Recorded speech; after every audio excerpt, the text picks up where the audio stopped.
Buntoi, Ka'awi Jacquelyn Ross. This is Jacquelyn Ross coming to you from a steep bluff at Rock Point in Sonoma County, California, USA, Turtle Island. And we're in the traditional homeland of my folks, the Southern Pomo and the Coast Miwok people.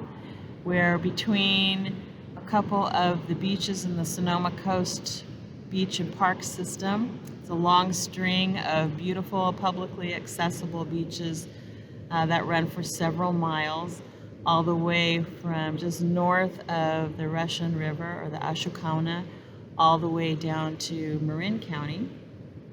And this is a beautiful area. We're enjoying really quite an extraordinary warm winter day over here. So you will see some cars up on the highway as people are trying to catch the sun before we go into maybe our next storms and our rainy systems. I had such extraordinary childhood over here, coming to visit my great aunts and uncles who came and took me down to these beaches and taught me how to hunt and fish for seafood.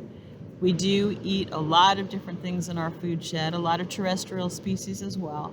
So we're also venison eaters, elk eaters, acorn eaters, lots of different beautiful herbs and plants that come from nature out on the land, mushrooms, other kinds of fungi, and so forth.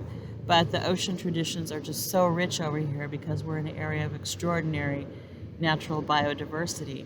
And just south and west of here, offshore, are the Cordell Banks, which are one of the U.S. National Marine Sanctuary areas. It's over 1,200 acres of just extraordinary life under the water, and deep canyons and all kinds of amazing things happen out there. So it's worth studying and getting interested in if you're not familiar with the Cordell Banks. We're up a ways from that area right now. You could think of us maybe an hour or so north of the northern tip of the Golden Gate Bridge in the San Francisco area. And you can see behind me, as we're at low tide, you can see some of those spray zone and just subtidal, intertidal zone areas out here with mussels and other creatures. And that's really where I had a lot of my childhood, especially when I was very, very young. We'd come down these bluffs early in the morning to go abalone hunting or do other kinds of fishing. And when I was just too tiny to go out to those deeper areas, they would just sit me in a tide pool.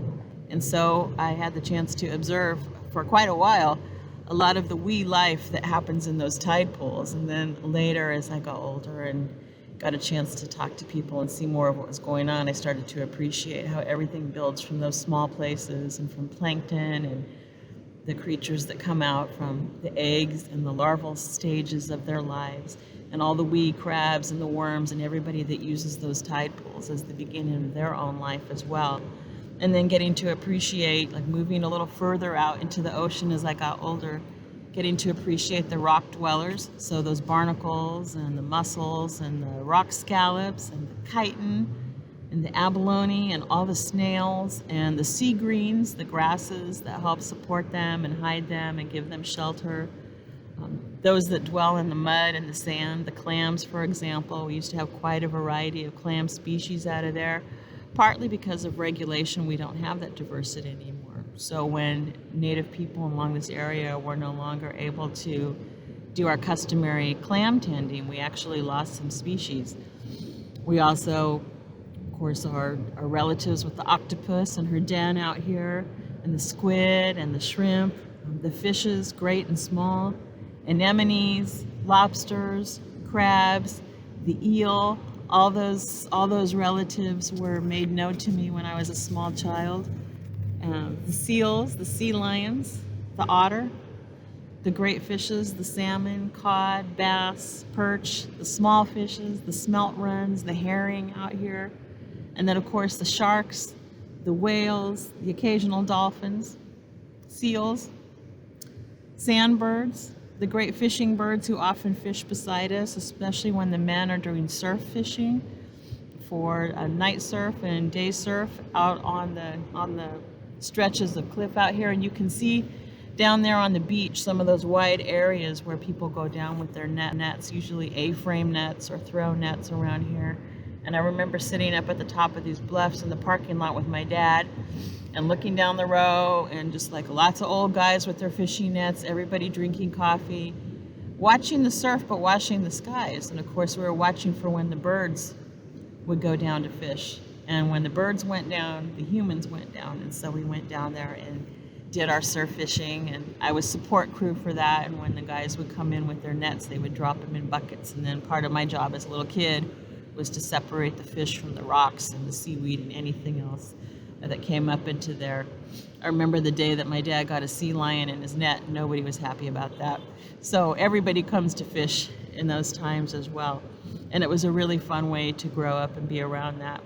And of course, we do have all those beautiful fishing birds, as well as migratory seabirds that come through, but it's not uncommon to see cormorants out there fishing, beautiful pelicans, of course the seagulls, and all those other people that are out that way. We do have lots of issues that are happening in this area. I've seen, even in my life, lots of changes, a huge diminishing of abalone, explosions of sea urchin, and they change the habitat that abalone need to live on. We've seen algae blooms that are unexpected. We've seen warmer waters. We've seen die-offs that happen with abalone when the oxygenation in the water changes. We see lots of things come down the rivers in floods, lots of human debris and things that folks toss out that come down. And so part of what happens along the coast here annually is a great coastal cleanup. And I've had the privilege of being in on that, helping with the land cleanup, but also part of the aquatic crew that my cousin runs out of Jenner here, up at the point where the river kisses the ocean, and going out there in canoes and kayaks to pick up trash that swirls around some of our smaller islands up in this area.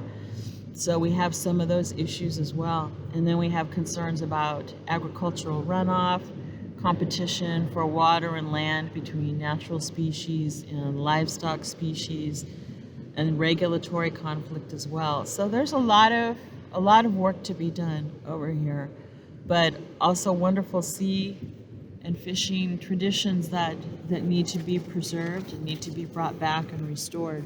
So I'm looking at, and part of my work is making space for natives of all kinds to return. And I hope that maybe by the time that I'm an old person, we'll have some of those clam beds in better shape than they are now. One thing that you don't see off the coast that you should be seeing are the bobbing heads of bull kelp. And the kelp forests have been greatly diminished in this area. Normally, like years and years ago, you would see a band of green kelp all down in this area where you're seeing the surf come in just offshore there, and that provides so much habitat for a lot of different species, including abalone, including some different kinds of fish and other creatures. So we have a lot of work to be done.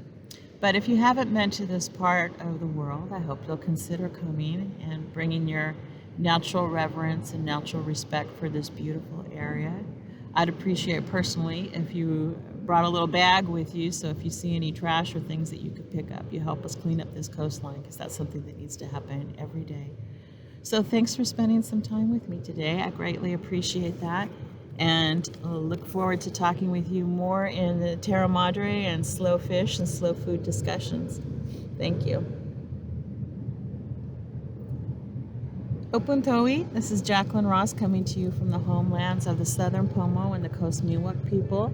I'm in Sonoma County, California today, where I learned to fish and harvest seafood.